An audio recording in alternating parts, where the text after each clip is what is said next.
trời trần gian đắm say cơn ngủ mê. Hào quang soi chiếu khắp miền quê tư bề, này Chúa giáng sinh giữ lời thề. Tình cha tha thiết, ôi tình cha vô ngần, hạ sinh chốn xưa nơi cuồng thân. Vì yêu nhân thế đang làm tan cơ bần, này Chúa đỡ đần, Chúa ở gần.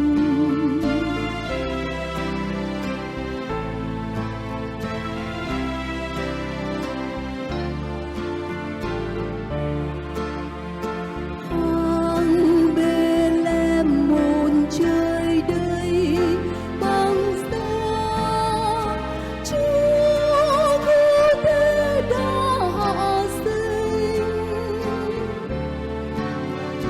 cho nhân gian được hạnh phúc yên bình, vì người cứu rỗi ban an bình.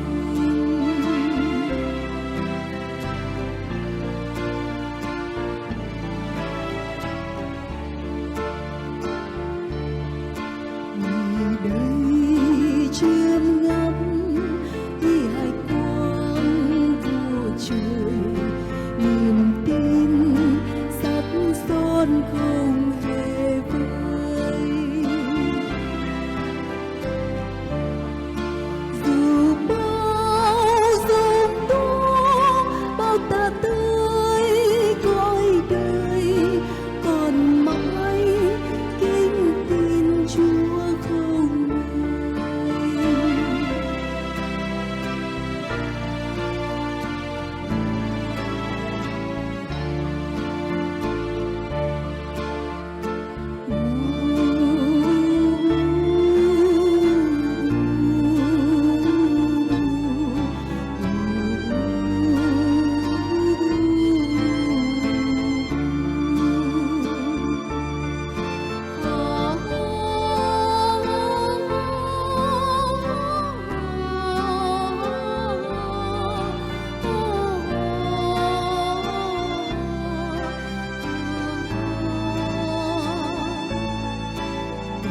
Cha tha thiết, ôi tình cha vô ngần, hạ sinh chốn xưa nơi cuồng thân.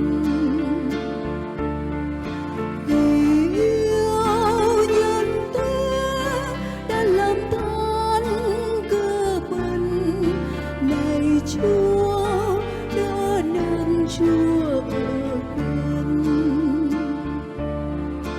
Vì đây chiêm ngắm như hải quang vô trời, niềm tin sắp son không hề vơi.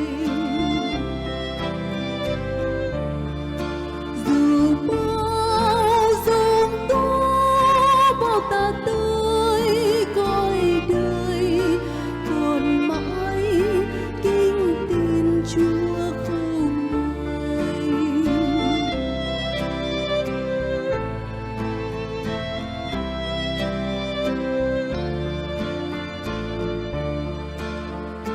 Hoàng Bethlehem một trời đầy bằng sao, Chúa cứu thế đã hạ sinh, Chúa